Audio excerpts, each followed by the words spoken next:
Snívali jste někdy o životě na hradě? Nebojte se, všichni jsme to udělali.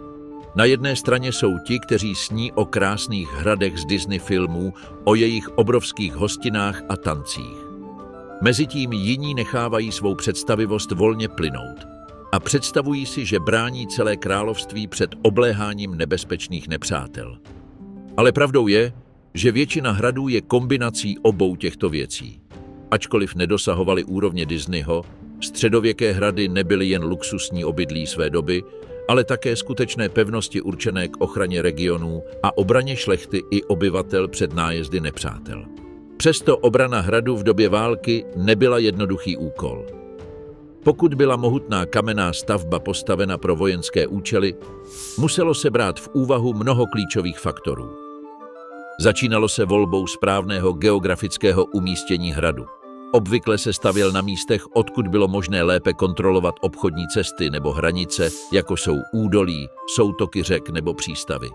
Také bylo výhodné využít přírodní terénní převahu, což je hlavní důvod, proč bylo mnoho hradů postaveno blízko útesů, na kopcích nebo u řek. To činilo obléhání hradu pro nepřátelské armády velmi obtížným. Navíc vyvýšené místo zajišťovalo lepší viditelnost, takže v době války bylo možné nepřátelské vojáky odhalit mnohem dříve, než dorazili. Hrad ale nemohl zůstat izolovaný, vždy bylo nutné zachovat cesty, kterými mohly přicházet posily nebo zásoby v případě útoku. Hrady však nebyly jen zdi a věže. Uvnitř byly sklady pro posádky a potraviny, prostory pro zvířata a studny či nádrže, které zajišťovaly přístup k vodě. Vždyť ve středověku museli feudální pánové poskytovat útočiště svým poddaným uvnitř hradeb, pokud byli napadeni nepřátelskými vojsky. Bylo by zajímavé, kdyby dnešní politici poskytovali útočiště občanům ve svých domech a kancelářích během bojů. Obrana hradu v době války nebyla jednoduchý úkol. Pro optimální sebeobranu vznikly strategie a zbraně schopné zastavit postup nepřátelských vojáků. Obránci totiž nemohli vždy doufat, že přijedou jezdci z Rohanu v doprovodu Gandalfa Bílého. A právě proto v tomto videu budeme mluvit o nejlepších pastích k obraně středověkého hradu. A než budeme pokračovat, nezapomeňte nám dát like a přihlásit se k odběru kanálu.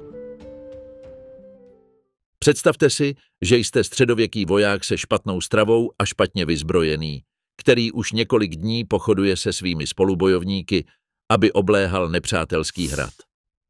Ale když dorazíte na místo, objevíte obrovský příkop, který znemožňuje použití obléhacích věží, žebříků nebo beranů. Pak si uvědomíte, že obléhání bude dlouhé a těžké. Jak se cítíte? Jistě demoralizovaně. Právě to byl hlavní cíl příkopu jako středověké pasti pro obranu hradu. Ale věřte mi, taková past přinášela útočníkům mnohem víc potíží. Útok na hrad chráněný příkopem byl mnohem větší problém, než se na první pohled zdá. Tyto pasti nejen stěžovaly použití obléhacích strojů, ale také znemožňovaly podkopávání hradeb, což byla další možná cesta útoku. Navíc pokud se nepřátelští vojáci pokusili příkop překročit, vystavovali se mnoha nebezpečím. Prvním a nejzjevnějším je, že vojáci se ocitli v zranitelné pozici, kde se stali snadným terčem útoku lukostřelců a obránců hradu. Ale to nebylo jediné riziko, které museli překonat, protože většina příkopů nesloužila jen k obraně, ale i k útoku. Jak je to možné? Příkopy totiž nebyly vždy prázdné. Jsem si jistý, že když si představíte hrad obklopený příkopem, máte před očima vodou naplněný příkop s krokodýly, kteří rozkládají kosti nepřátelských vojáků. Mýlím se. Musím vás zklamat, krokodýly požírač lidí jsou mýtus. Nicméně, že příkop mohl být smrtící pastí mnoha způsoby, to není mýtus. Začneme tím, že příkop naplněný vodou byl mnohem obtížnější překročit než suchý, což dávalo obráncům velkou výhodu. Kromě toho příkop často skrýval ostré kůly, které mohly zranit každého, kdo se odvážil vstoupit do vody. Mějte na paměti, že nošení brnění bylo téměř výsadou šlechty a rytířů. Většina vojáků byli rolníci povolaní do služby bez přípravy a vojenské logistiky. Pokud byl příkop plný vody, ale voda byla stojatá nebo sloužila jako odpadní kanál hradu, taková past se stala chemickou zbraní. Mnoho armád v historii utrpělo nemoci způsobené kontaminovanou vodou, která obklopovala hrady, jež se snažili dobít. Například v mnoha středověkých hradech byly latríny umístěny nad příkopem tak, že lidské odpady padaly přímo do vody. To nebylo jen praktické řešení likvidace odpadu, ale také pomáhalo bojovat proti nepříteli. Víš, dobrá politická strategie vždy zahrnuje znečištění soupeře výkaly. Příkladem hradu, kde se odpady schazovaly do příkopu, je Caernarfon na severu Walesu, jehož stavba začala v roce 1283 na příkaz anglického krále Eduarda I. Vrátíme se k hypotetickému případu, kdy jste vojákem obléhajícím hrad. Představte si, že když dorazíte k pevnosti, zjistíte, že zvedací most je spuštěný. Určitě si pomyslíte, že máte velké štěstí a útok bude jednodušší, než jste čekali. Pak začnete běžet se svými spolubojovníky směrem do kamenných hradeb, hledajíc vítězství, slávu a čest. Dovolte mi vyznat malou, ale bolestnou pravdu. Nedostanete se moc daleko, pokud se pokusíte přes ten most přejít. Zvedací most nebyl jen cestou do hradu, ale mohl fungovat jako smrtící past při obraně pevnosti. Když se útočníci pokoušeli most překročit, museli být velmi opatrní. Nejčastěji byli vojáci z bílých zdí a věží napadáni různými předměty, jako jsou kameny, vroucí olej, šípy nebo horký písek. Zároveň, pokud se během obrany proti těmto útokům voják zřítil z mostu, čekali na něj všechny zbraně a pasti ukryté v příkopu. Téměř vždy umírali probodnuti kůly. Některé legendy a příběhy vyprávějí, že mnoho zvedacích mostů mělo skryté pasti, jako volné prkna nebo pohyblivé části, které se mohly náhle otevřít a způsobit pád vojáků.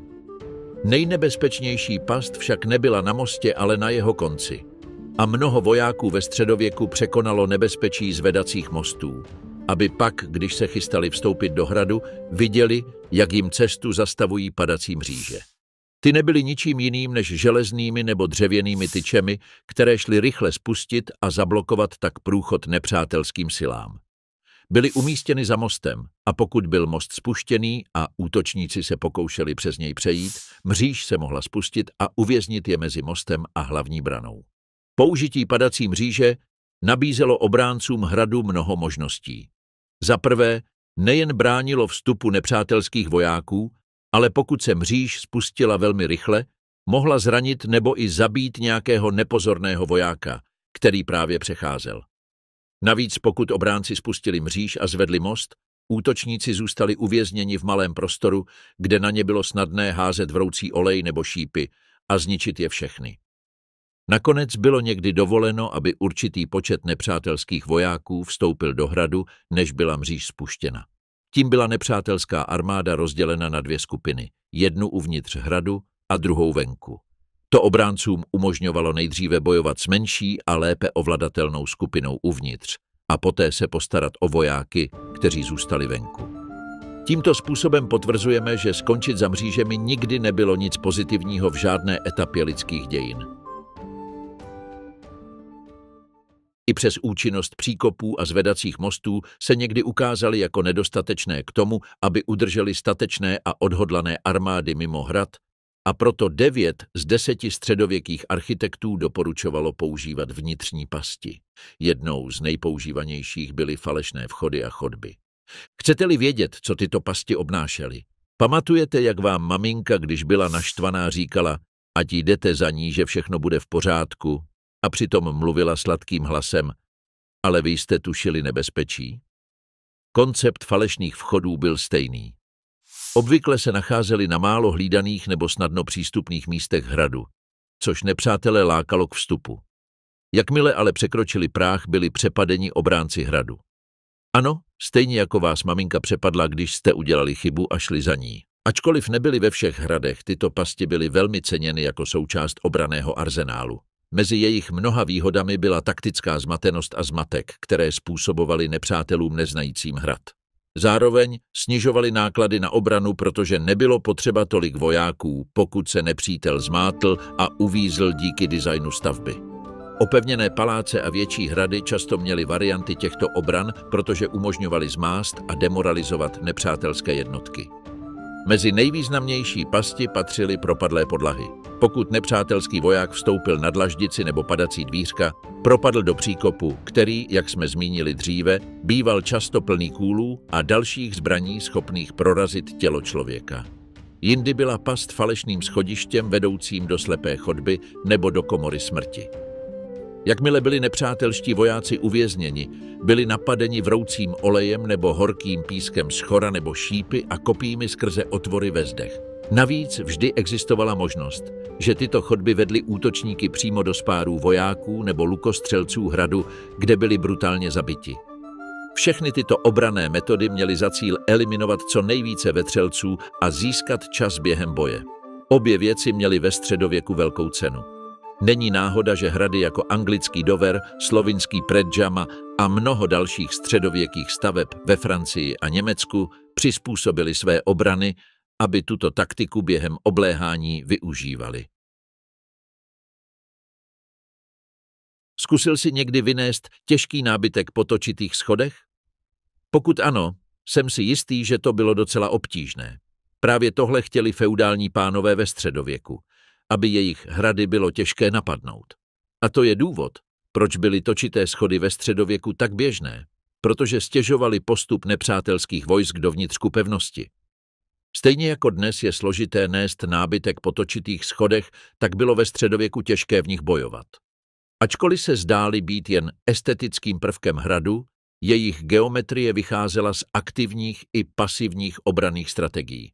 Na jedné straně měli zdatní obránci výraznou výhodu, protože schody se stavěly po směru hodinových ručiček, vojáci, kteří se stupovali, měli větší pohyblivost pravé ruky, což jim usnadňovalo útok.